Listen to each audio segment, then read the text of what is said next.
1993 à la Libre Belgique, où je suis resté. Donc la Libre Belgique, c'est un quotidien national francophone belge, où je suis resté 12 ans. Et en 2005, je suis passé au journal Le Soir, ce qui fait grosso modo quasiment 20 ans déjà de modeste carrière.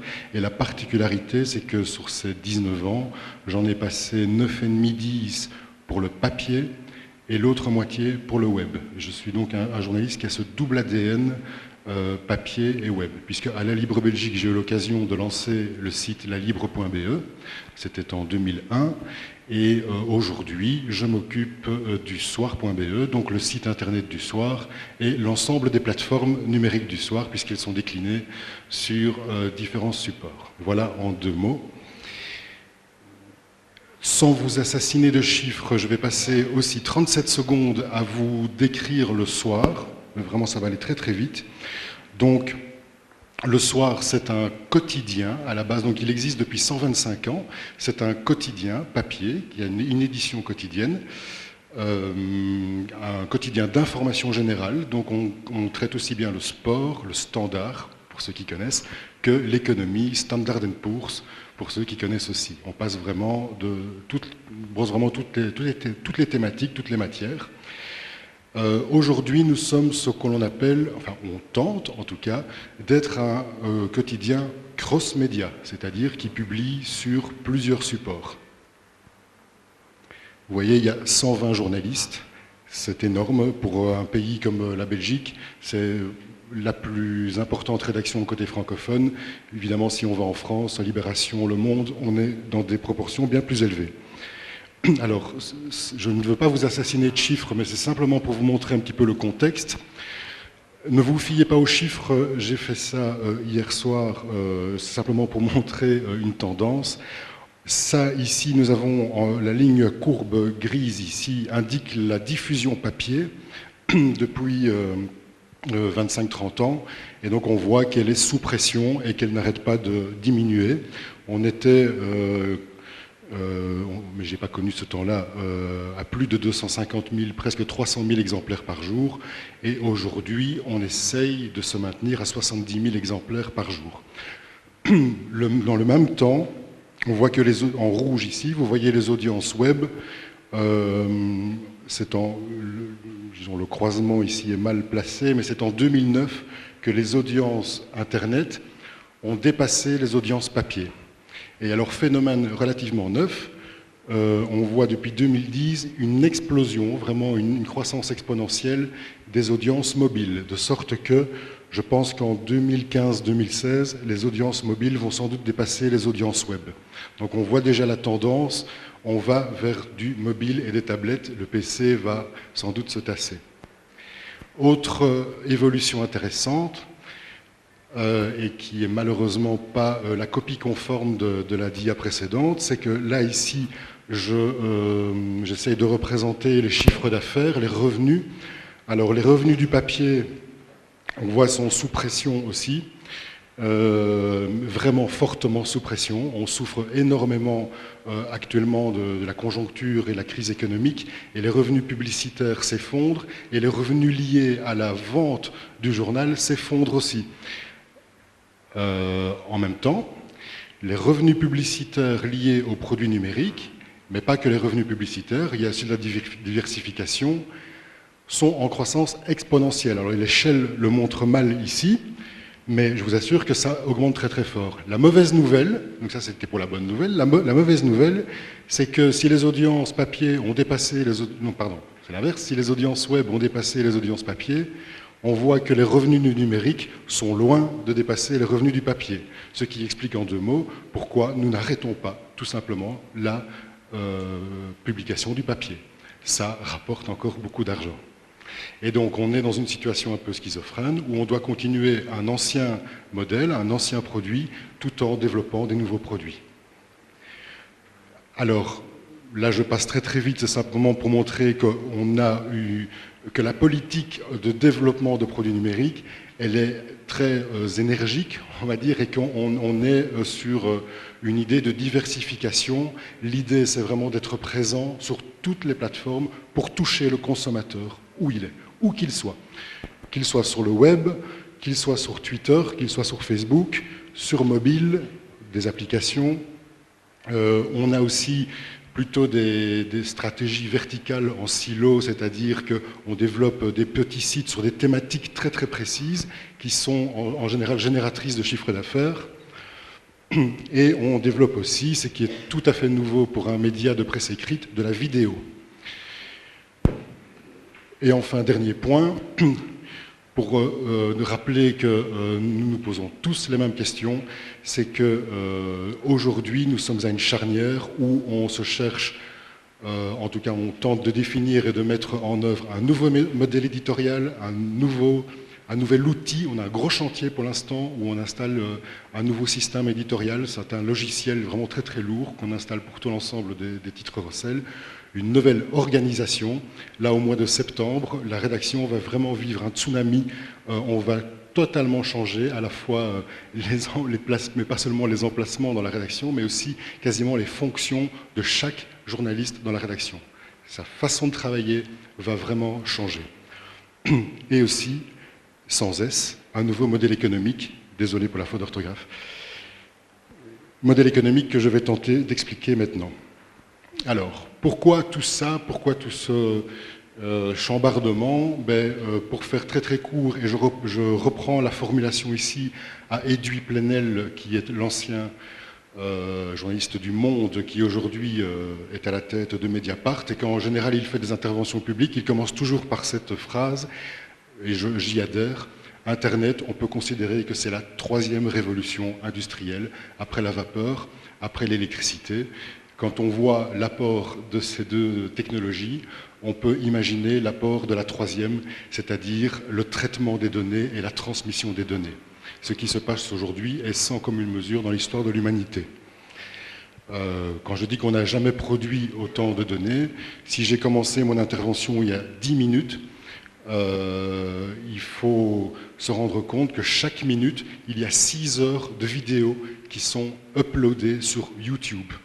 Ça veut dire qu'il y a, en 10 minutes, il y a déjà 1 heure de production vidéo, mais pas par des journalistes, par des contenus vidéo produits par des citoyens, des gens, des personnalités lambda qui ont été uploadés sur YouTube.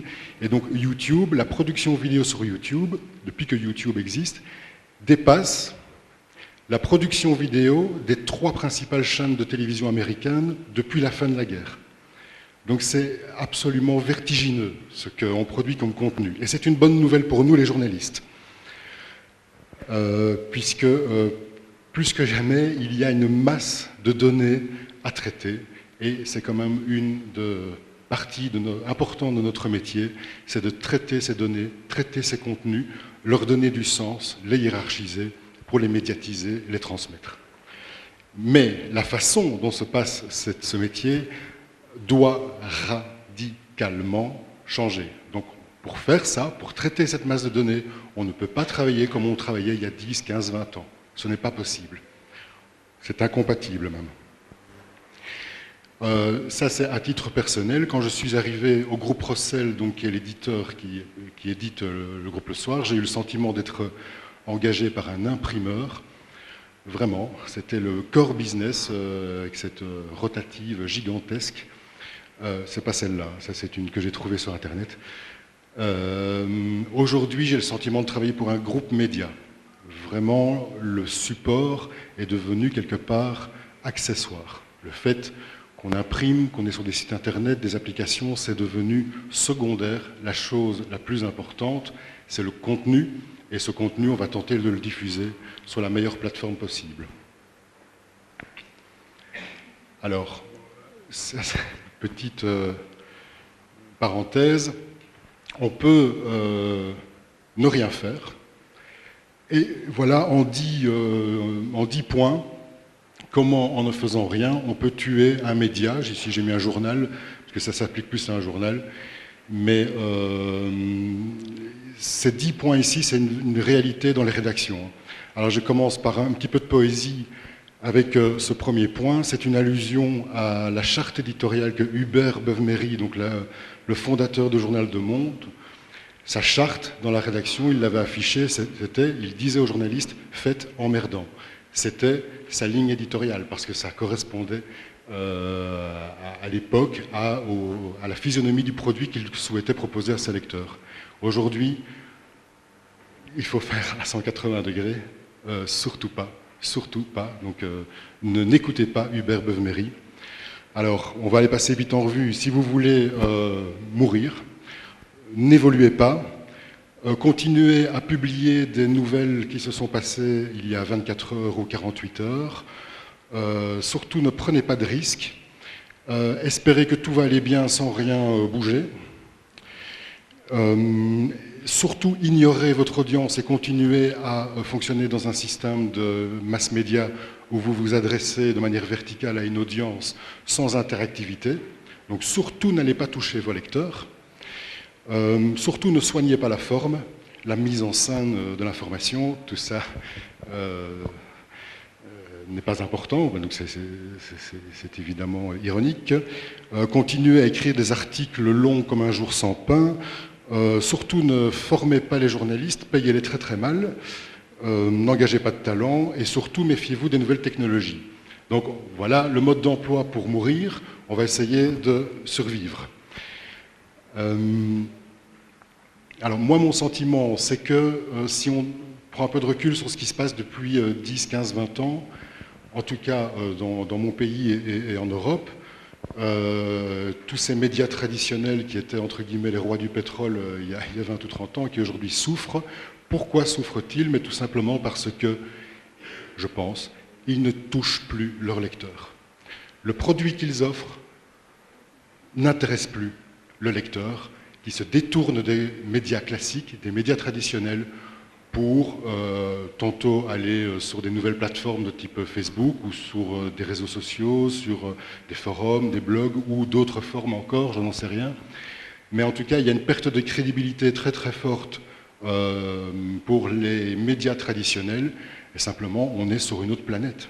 On a vécu pendant des années sur une autre planète, sans prendre en compte la façon dont les gens consommaient aujourd'hui de l'information.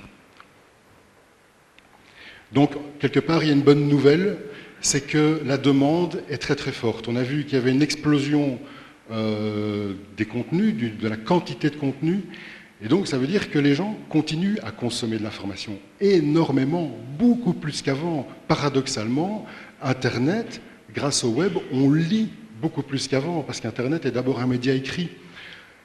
Donc c'est malheureux de se dire qu'il y a autant de clients et de lecteurs potentiels ou d'auditeurs potentiels et on n'arrive pas à les toucher. Donc la crise, elle est vraiment chez nous. Ce n'est pas la faute des lecteurs qui se détournent de nous, qui vont sur d'autres plateformes. C'est notre faute. Nous portons l'entière responsabilité, nous, médias et journalistes. Donc on entre dans un autre type d'économie, qui est ce qu'on appelle l'économie de l'attention. Je ne reviendrai pas sur le temps de cerveau disponible, qui avait fait couler beaucoup d'encre, mais quelque part, on n'est pas loin de ça. C'est comment attirer à nouveau l'attention du lecteur pour qu'il se retourne vers nous et que l'on puisse à nouveau établir un rapport de confiance avec lui et lui vendre des choses pour gagner de l'argent. Donc, je l'ai dit aussi, il n'y a pas de crise de l'info, elle est exponentielle. Par contre, l'info, elle a radicalement changé, elle a muté complètement. L'info aujourd'hui n'est plus la même et je vous passe en quelques points clés, selon moi, la nouvelle physionomie de cette info. Alors, on dit qu'elle est d'abord en ligne. Ça veut dire quoi? Ça veut dire qu'on la consomme d'abord en ligne. Quand on voit les tendances aux États-Unis, essentiellement, ça vient en Angleterre et tout doucement, on voit que ça vient en France et en Belgique. Et donc, le phénomène est inéluctable, il va se poursuivre. La consommation d'informations se fait d'abord sur un écran. Parfois, avant la radio, avant la télé. Donc, ça dépend des tranches d'âge. Mais on voit que le premier contact avec l'actualité se fait sur un terminal, un mobile ou un ordinateur. Alors l'information, elle est devenue profondément sociale. Ça veut dire que la façon de fabriquer cette information a radicalement changé. Le journaliste n'est plus au centre de l'information, il n'est plus la seule source, il y a quelque part une négociation sociale du savoir.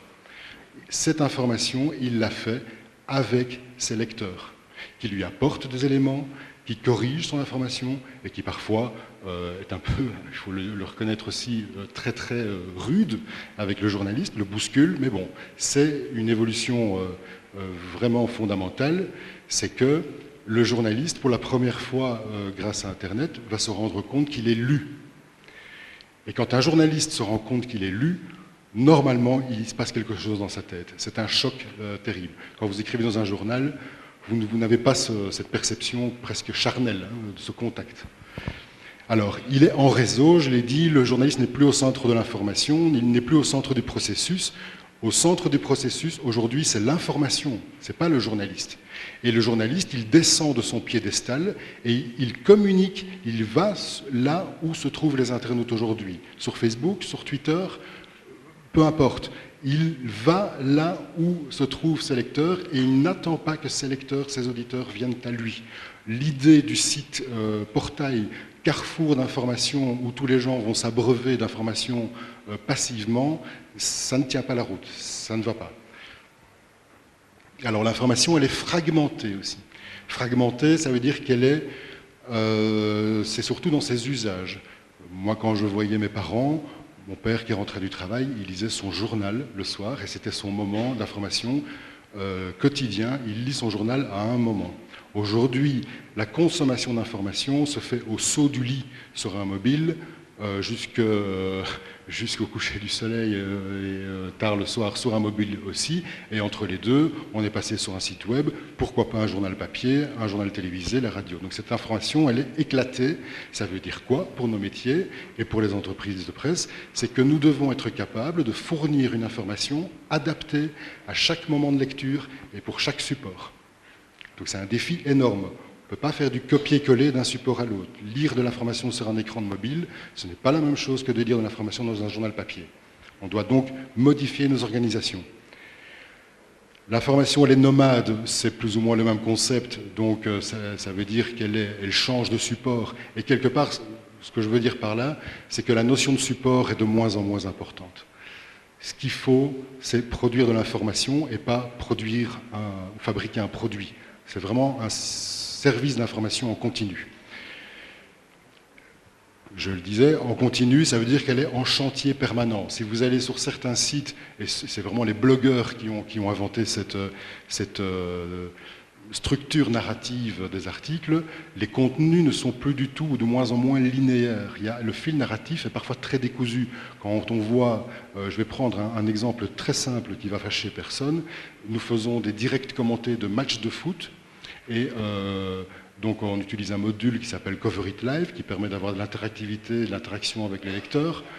Quand le match est terminé, quand on lit les 90 minutes de match, c'est un article absolument imbuvable. On ne pourrait absolument pas utiliser ça dans un journal papier. C'est quoi? C'est un fil avec des informations fournies par différentes sources, dont les journalistes, accessoirement des journalistes, mais aussi le public, mais aussi des sources externes. On branche un flux Twitter dessus, et puis on va chercher une vidéo YouTube, et puis on met quelques photos.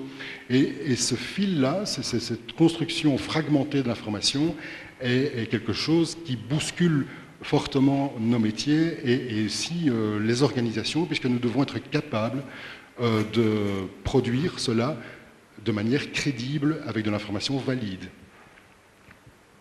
Alors elle est désintermédiée, ça c'est terrible pour le journaliste, c'est que, alors qu'on vient de dire qu'il n'y a jamais eu autant d'informations, que la demande existe et que justement c'est un bon signe d'espoir pour notre métier, en réalité, le sentiment qu'il y a dans la population, c'est qu'on peut se passer des journalistes. Le journaliste n'est pas spécialement le métier qui est le plus admiré au monde pour l'instant. Et la preuve, c'est quoi? C'est qu'on voit à commencer par des citoyens qui s'emparent directement d'outils pour diffuser des messages, lancer des conversations, mais aussi des hommes politiques, des grandes entreprises, je pense par exemple les grandes entreprises qui tentent d'organiser des conférences de presse pour vendre leurs produits. Et moi, je constate qu'il y a de moins en moins de journalistes à ces conférences de presse et il y a de moins en moins de conférences de presse tout court. Les grandes entreprises, elles communiquent directement sur les réseaux, elles s'adressent directement à leur audience par d'autres canaux. L'information circule sans journalistes. J'ai dit circule. Pour la produire, c'est une autre question. Et alors, ça c'est plutôt la mauvaise nouvelle, c'est que le modèle qui s'est imposé sur le web, c'est un modèle gratuit, c'est qu'aujourd'hui, majoritairement, il y a des exceptions, majoritairement, cette information, elle est gratuite. Alors quand on met tout ça ensemble, on se dit, mais comment on fait? C'est vraiment un gros changement. Par rapport à tout ce qu'on vient de dire, il y a 3 grandes conséquences. On l'a déjà dit, c'est qu'on passe d'un lecteur passif qui traditionnellement lit ce qu'on lui offre, écoute ce qu'on lui propose en radio, regarde la télévision de manière passive, à un mode de consommation très actif où le lecteur, auditeur, téléspectateur va lire, écouter, regarder ce qu'il cherche. Et quand il a trouvé ce qu'il cherche, il s'empare de ces contenus, les partage, les commente. Donc ça, c'est la première conséquence. La deuxième conséquence, on l'a déjà dit aussi, c'est que on change le modèle de production d'infos et qu'on passe d'un modèle de mass média à un média des masses. Donc chacun aujourd'hui peut devenir un média. Et donc nous devons composer avec ce nouveau paysage et considérer chaque média, je n'ai pas dit que tout média était journaliste, mais tous ces médias, ces micro-médias individuels, on doit travailler avec eux. Ce sont des alliés et pas des concurrents.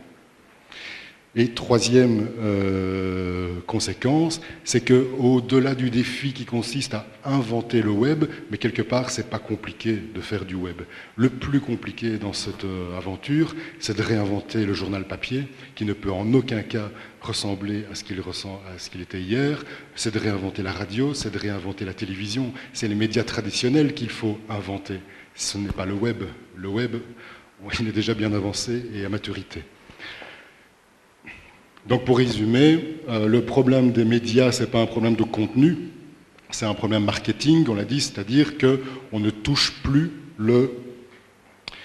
la demande. Alors si c'est un problème marketing, commencer à faire de grandes réunions pour savoir quel type de contenu on va proposer, il faut évidemment le faire, c'est notre métier, mais la première équation à résoudre, c'est la question des usages. Si on ne s'interroge pas sur les usages, pourquoi mon information est utile, pourquoi elle va intéresser quelqu'un, pourquoi quelqu'un va l'acheter éventuellement, voilà. Il faut donc ausculter les audiences, bien comprendre les comportements, et quand on a résolu ces questions d'usage, la question des contenus, elle vient très facilement. Le mot-clé ici, je pense, c'est de faire de l'information utile. Rendez-vous indispensable. Ce qui me frappe dans mon paysage médiatique à moi, entre le site du Soir, la Libre, la RTBF et les autres sites, c'est ce que j'appelle l'ubiquité de l'information, c'est-à-dire c'est la même information partout. C'est horrible, ça me donne des vertiges. Il faut absolument se différencier et se rendre incontournable, utile, indispensable. Si vous êtes indispensable, vous êtes le roi du pétrole.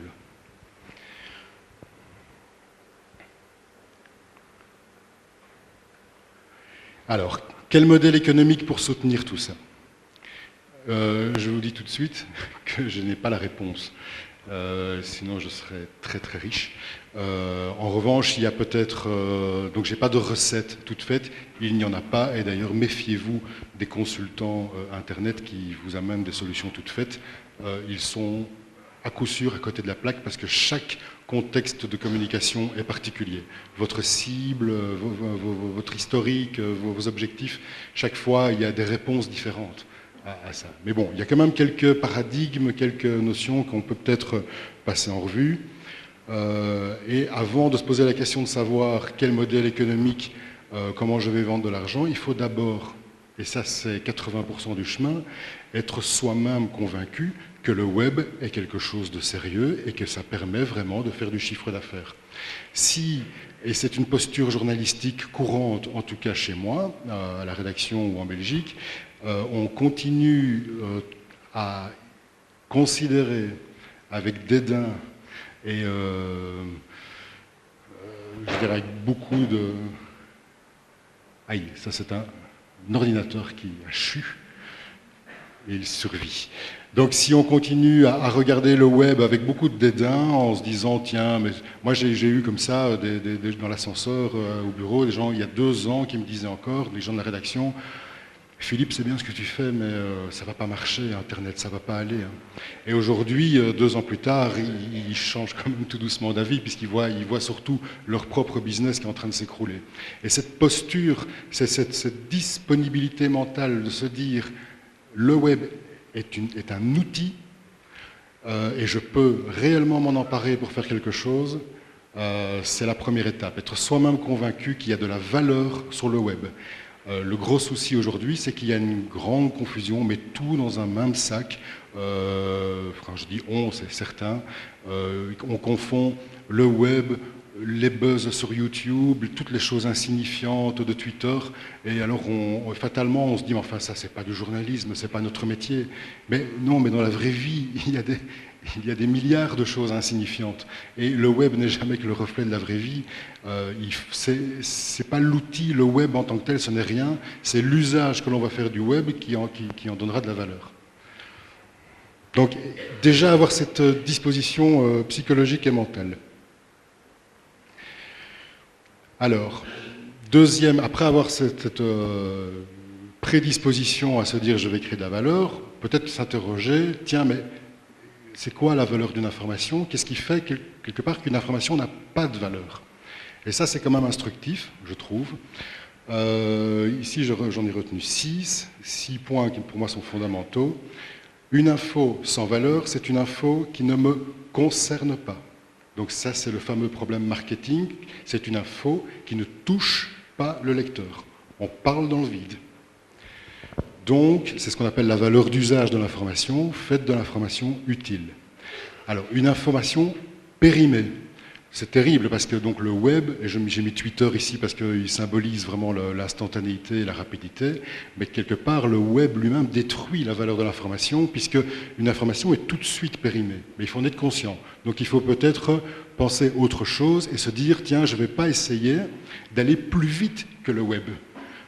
Beaucoup de médias ont tenté ça. J'avais un boss il y a 3 ans, il avait un chronomètre dans son bureau et il m'appelait en disant enfin Philippe, c'est scandaleux, j'ai calculé, tu as mis 1 minute pour mettre cette dépêche, déjà une dépêche ça n'a pas beaucoup d'intérêt, pour mettre cette dépêche en ligne, j'ai vu à la DH à la dernière heure un concurrent, en 30 secondes elle était en ligne. Au secours. Si on commence à calculer et à essayer d'aller plus vite que le web, non seulement ça n'a aucun sens pour le lecteur n'attend pas cette réactivité, cette instantanéité, en tout cas pas pour un match de foot, quand on marque un but, là il faut le dire tout de suite. Hein. Mais sinon il attend du recul par l'information. N'essayons pas d'aller plus vite que le web, faisons autre chose, apportons de la valeur, parce que les faits en tant que tels, les faits, le factuel, il est tout de suite dépassé. Alors, une information redondante. Ça, c'est un des cancers du web, c'est que le web est constitué à 90% d'informations recyclées. Vous voyez toujours la même chose. Et quand vous quittez votre web, le pire, c'est que quand vous lisez votre journal, vous lisez le lendemain ce que vous avez vu 10 fois sur le web la veille et que vous avez vu à la télé et que vous avez entendu à la radio. Copier-coller, on copie-colle. Et quand on copie-colle, vous perdez de la valeur. Vous ne créez pas de la rareté. Alors, 4e point, il est fondamental aussi parce que notre planche de salut, nous journalistes, c'est la crédibilité. Si nous perdons notre crédibilité, on détruit notre valeur. Et donc, tout ce qui est rumeur, communiqué de presse, etc. Je crois que j'en parle après. Là, enfin, je mets ça dans le même environnement. Mais les rumeurs, les informations non validées, les informations institutionnelles, les communiqués de presse, etc. Tout ça, c'est du copier-coller. Ça n'a aucune valeur, aucune. Non seulement aucune valeur éditoriale, mais ça n'a aucune valeur marchande puisque tout le monde l'a. Et si tout le monde a la même information, il n'y a aucune chance, aucune, de se différencier et de toucher un public. Dernier point aussi, en fait les trois derniers points rejoignent un petit peu ce même état d'esprit, c'est qu'on a, nous journalistes, comme mission d'apporter de l'information différente, validée, à haute valeur ajoutée. Voilà. Si on fait tout ça, et il y a beaucoup de médias qui font tout ça, on n'a aucune chance de donner de la valeur à son info. Bon, on comprend que pour redonner de la valeur, il faut faire quelque part l'inverse de ça. Si on a une information qui est susceptible d'avoir de la valeur, en tout cas éditoriale, autre question qui hante la plupart des rédactions à travers le monde, c'est de savoir si je vais la donner gratuitement ou si je vais la faire payer. On sait que le modèle qui s'est imposé sur le web, c'est le gratuit. On sait que le gratuit, malheureusement, a ses limites. Voilà, et que malheureusement, le gratuit ne pourra pas financer à lui seul des rédactions de qualité. Ceci étant, le gratuit est important. La plupart des médias aujourd'hui bâtissent leur modèle économique et leur business, en tout cas c'est une part importante, sur de l'information gratuite. C'est ce qu'on appelle de l'acquisition d'audience, le business de l'audience. Et quand on dit que quelque chose est gratuit, ben, le produit c'est vous, c'est moi, ben, c'est vous, moi, que l'on revend à des annonceurs. En clair, c'est ça. C'est de la gestion de base de données d'utilisateurs et on vend ça à des annonceurs. Alors ce business, il est important, on ne peut pas s'en passer. Donc, moi je plaide pour que l'on continue à faire de l'information gratuite. Mais là, il faut peut-être différencier les contenus gratuits et les contenus payants et avoir une réflexion là-dessus. Il y a peut-être des contenus qui peuvent être payants et d'autres qui peuvent continuer à être gratuits. Au soir, la règle, c'est qu'on met en gratuit le fil d'actualité, l'actualité, ce qui est en train de se passer maintenant, et on lui applique un traitement, parce que cette actualité, quelque part, tout le monde peut la voir, on tente de lui appliquer un traitement spécifiquement web, pour ne pas cannibaliser les autres supports, ne pas réserver un traitement papier sur le web, ne pas faire de la radio sur le web, ne pas faire de la télé comme pour le web, c'est-à-dire filmer notre travail de journaliste de presse écrite. C'est, oui, ok, faire de l'image, mais s'il y a quelque chose à montrer. Faire de l'audio, mais s'il y a quelque chose à faire entendre. Utiliser des outils souvent gratuits qui permettent d'avoir des constructions narratives différentes. Je parlais de Cover It Live tout à l'heure, mais il y en a des tas d'autres. Voilà. Donc ça, ce traitement web de l'actualité, au soir, on considère que c'est gratuit. Tout le reste, dès qu'il y a une valeur ajoutée, que l'information devient moins périssable, qu'il y a un gros effort d'enquête, de différenciation, on peut, je ne dis pas que ça va marcher, mais on peut imaginer que cette information devienne payante. Le drame de la publicité sur le web, je le mets ici, c'est que tous les patrons de presse ont cru que ce qu'ils perdaient pour leurs médias traditionnels allait se rediriger vers leur site internet, mais malheureusement les annonceurs ont préféré aller chez Google, Facebook ou ailleurs, qui sont aujourd'hui les plus grandes agences de pub au monde. Alors, donc on sent déjà un modèle qui est en train de se dessiner. Le gratuit est important, mais ne suffit pas. Donc pour donner un exemple, je vais reprendre le soir, le gratuit, l'information gratuite et les revenus publicitaires que ça génère permettent de rentabiliser le soir.be. Depuis 2 ans, le soir.be est plus qu'à l'équilibre, il gagne un peu d'argent, mais le soir.be, la business unit le soir.be, l'argent qui est dégagé là, ne permet en aucun cas de financer les 120 journalistes qui travaillent de manière aujourd'hui cross-média, mais on va dire les journalistes papier, qui aujourd'hui travaillent pour tous les supports. Donc le soir.be, comme je le dis souvent, et je remercie la rédaction, est subventionné quelque part par l'autre média. Alors, bon, on a un premier pilier qui est le gratuit, et puis après, on peut imaginer des tas de choses, c'est la diversification. Énormément de sites, aujourd'hui, proposent par exemple des boutiques en ligne où on nouait des partenariats avec des prestataires de services et quand un de leurs lecteurs ou un de leurs internautes achète un service ou achète un produit de ce partenaire via leur site, ils touchent une commission. Par exemple, on vend un voyage où il y a une page voyage sur un site média. Si vous réservez un voyage via ce site média, eh bien le média va toucher une commission de 20 ou 30%. Ça se fait aujourd'hui. Au soir, par exemple, on a des accords avec des sociétés d'achat collectif de type Groupon, je ne sais pas si vous connaissez, ou eBay. Et on développe aussi notre propre boutique. Je vous invite à aller voir celle de libération.fr que je trouve très bien faite. Ça rapporte de l'argent, un petit peu. On sent quand même qu'il y a un troisième pilier qui doit être développé, c'est l'enrichissement, la vente de contenu. Mais alors il faut encore savoir ce qu'on va vendre, parce que s'il s'agit de prendre notre info gratuite et de la rendre payante, ça, malheureusement, ça ne va pas fonctionner. C'est ce qu'on appelle le mur payant, c'est-à-dire, toutes choses étant égales par ailleurs, on continue à faire le site avec les dépêches, et beaucoup de dépêches quand même, donc que tout le monde a. Donc même si on y met tout notre talent, mettre une porte d'entrée payante à l'avant de ce site, ben, le résultat, il est immédiat. Le verdict, il est vraiment immédiat, c'est que les gens vont le chercher ailleurs, puisque les autres proposeront grosso modo la même chose, grosso modo. Et donc tous les sites la plupart des sites qui ont mis un mur payant ont vu leur audience s'écrouler de 80%. Et donc le premier pilier, la publicité, ben, il a disparu, s'est évaporé. Vous n'avez plus de revenus publicitaires. Faire basculer en payant ce qui était gratuit, je pense qu'il n'y a ni vous ni moi seront d'accord de payer, si c'est gratuit. Alors, si on ne peut pas vendre ce qui est gratuit, il faut inventer de nouveaux contenus payants.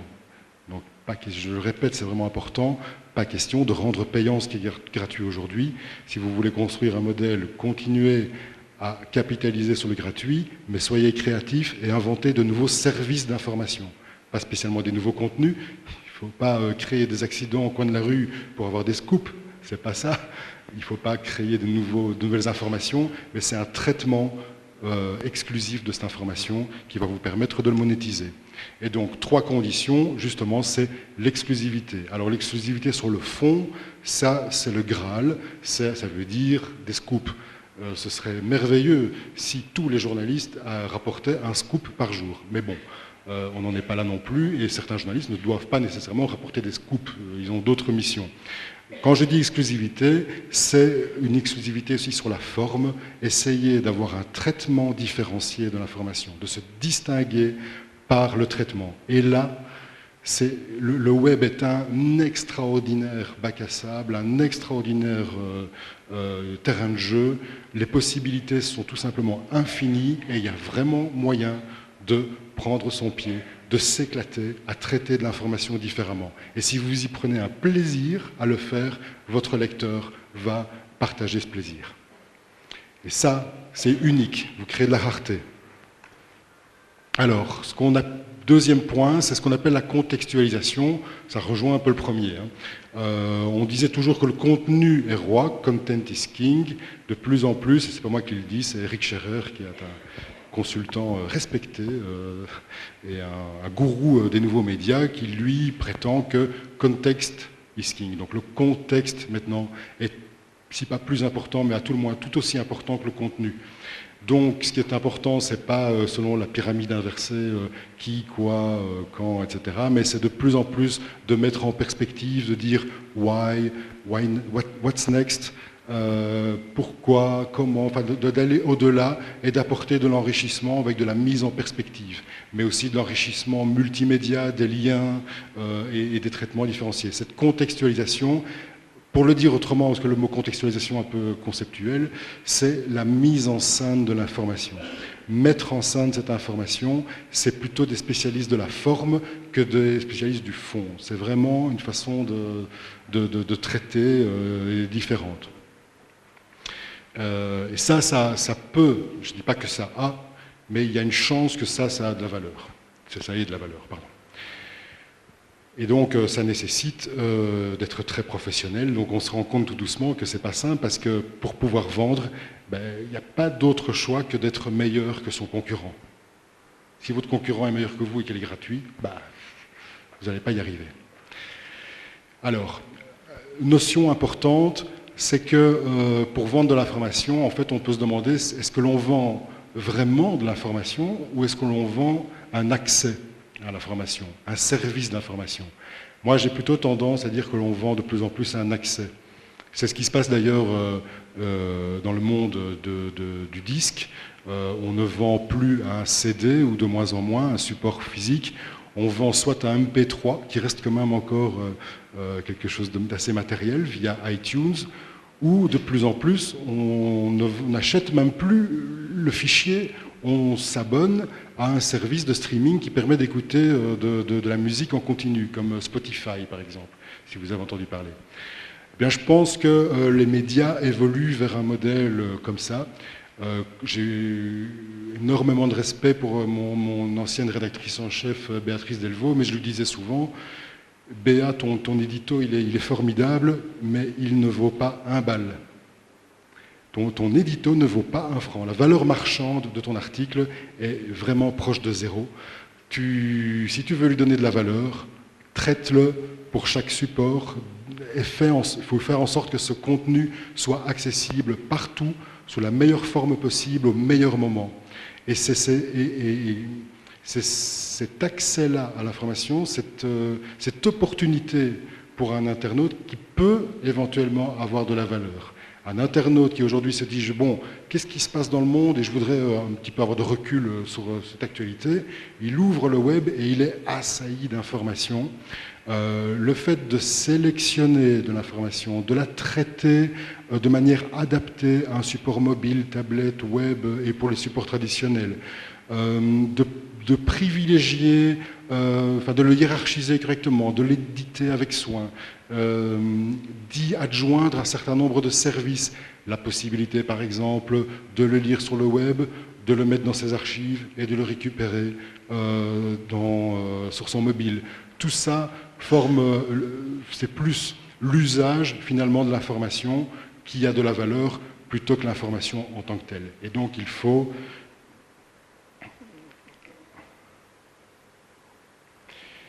s'interroger sur ces usages. On revient vraiment à la question de début, c'est comment les internautes consomment de l'information aujourd'hui et répondre à ce besoin. Petite anecdote, quelque part on dit souvent que les médias doivent inventer le nouveau pop-corn. C'est une allusion à l'industrie du cinéma, pas l'industrie du cinéma, mais les salles de cinéma. Une salle de cinéma... J'ai un complexe cinématographique à 20 km de chez moi, c'est une espèce de temple absolument fantastique. Et alors quand j'arrive là-bas, je me dis, qu'est-ce qu'ils vendent? Est-ce qu'ils vendent le film que je vais voir ou est-ce qu'ils me vendent des pop-corn et Enfin, je veux dire, c'est incroyable, c'est un temple de la consommation. Et je pense que les salles de cinéma aujourd'hui vendent plus du pop-corn que du film. Et quelque part, les médias...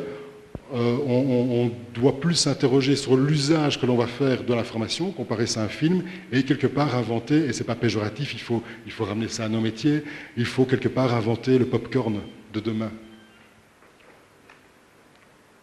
Et donc, si on parle d'usage, et là c'est mon dada, et je pense que Cédric va vous en parler beaucoup mieux que moi tout à l'heure, c'est la notion de communauté, parce que la vraie valeur de l'information, c'est la communauté. En fait, l'équation, elle est là, puisqu'on ne vend pas de l'information, mais que c'est l'usage de cette information. Au-delà d'acquérir, de faire de l'acquisition d'audience en masse, l'objectif, c'est de fidéliser des gens et de rentrer dans un véritable mode d'interaction avec eux, de les fidéliser. Et pourquoi cette communauté a de la valeur? Tout simplement parce qu'elle n'est pas... On ne peut pas la copier-coller. Un contenu copier-coller, recycler, recycler, recycler, il perd de la valeur. Si je prends un exemple, La Dernière Heure en Belgique, qui est un journal spécialisé dans les sports, et qui a une communauté de fans de foot absolument incroyable. Et c'est ça qui fait ses choux gras, hein, et qui lui assure son business. Moi, au soir, mais pas plus à la Libre Belgique ou à l'RTBF, je peux copier-coller la communauté de la DH. Non, ça se travaille à l'huile de bras en rentrant dans un autre mode de fonctionnement. Et donc, un message que j'essaie de faire passer souvent à mon boss, c'est qu'engager un journaliste de communauté fera certainement, même s'il ne ramène pas d'infos, de manière classique, ce n'est pas lui qui va aller sur le terrain et faire de l'enquête, mais ce journaliste de communauté oui, il fera beaucoup plus de pages vues et sera beaucoup plus rentable pour le business qu'un journaliste classique.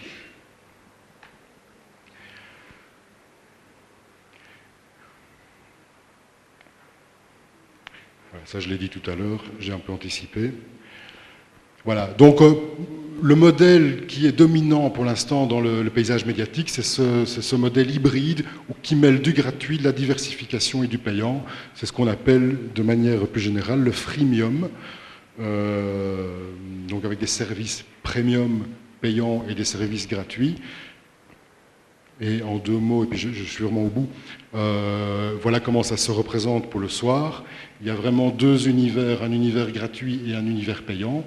Ce qui est fondamental, c'est que le gratuit a le même poids que le payant, et donc ça c'est un message qu'il faut faire passer aux journalistes qui, dès qu'ils travaillent pour le gratuit, s'investissent pas, ils disent bon, enfin c'est gratuit, non, non, moi je travaille pour le payant, mais non, non, non, non, non, le gratuit va rapporter de l'argent, donc tu dois servir autant l'actualité en continu gratuite qu'un support, et on verra comment dans l'intervention suivante, un support payant. Et donc on a un business de l'audience, donc financé par la pub, et ici plutôt un business basé sur la fidélisation, qui est multi-support, on le retrouve sur tous les supports, et donc basé sur la vente de contenu. Et entre les deux, vous avez tous connu cette expérience de navigation, il y a ce qu'on appelle l'enregistrement. Vous arrivez sur un article où il y a en général une petite clé, un cadenas, qui est payant, vous cliquez dessus, on vous dit « Ah, cet article est en général réservé à nos abonnés, mais vous pouvez en disposer gratuitement. » Et après, c'est du marketing. Vous donnez accès à 5 articles gratuits ou une période de 48 heures. Après, c'est des techniques de promotion, c'est pas mon fort. Je laisse les marketeurs faire ça. Mais cette étape entre les deux, c'est une première étape justement vers la fidélisation, vers la connaissance de son audience, puisque l'objectif c'est vraiment de passer d'une audience anonyme à un public identifié. Un public identifié, Facebook ne fait rien d'autre. La base de Facebook, c'est d'avoir des masses et des bases de données de personnes dont on connaît les comportements, dont on connaît les centres d'intérêt, pour cibler de la publicité et des services. Et ça a de la valeur. Voilà. Je fais mon Steve Jobs. Alors, je termine juste par ce petit message. Vous connaissez tous les notions de retour sur investissement, risk on investment. Et alors, je vais vous parler du RONI. Voilà. Donc, le retour sur investissement, c'est donc cette étape préalable quand un patron, avant de lancer un important chantier, se dit, bon, quels sont les risques liés à cet investissement en termes de ressources humaines, d'organisation, de business, voilà, etc. Alors, l'idée même que l'on s'interroge sur ce risque d'investissement suppose qu'on n'investisse pas l'issue possible. En tout cas, moi, j'ai été confronté à ça. Mon patron me disait « no go ». OK. Parce qu'il avait estimé que ce n'était pas rentable. Donc cette idée même que l'on puisse continuer son business à l'identique comme avant existe encore, est fort présente dans la tête de beaucoup d'investisseurs. Mais c'est malheureusement pas possible puisque le monde a changé.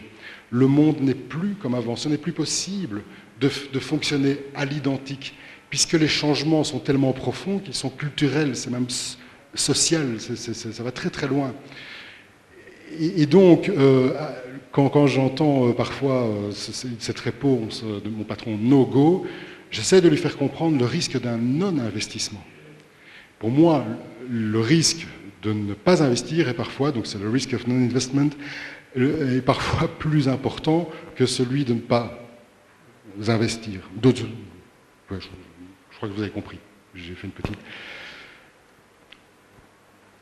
Donc, il faut se poser la question, c'est pas qu'est-ce qui va se passer si j'investis, quelles vont être les conséquences, mais c'est plutôt adopter une posture, puisque tout a tellement changé que les paradigmes, on les maîtrise plus, c'est qu'est-ce qui va se passer si je n'investis pas.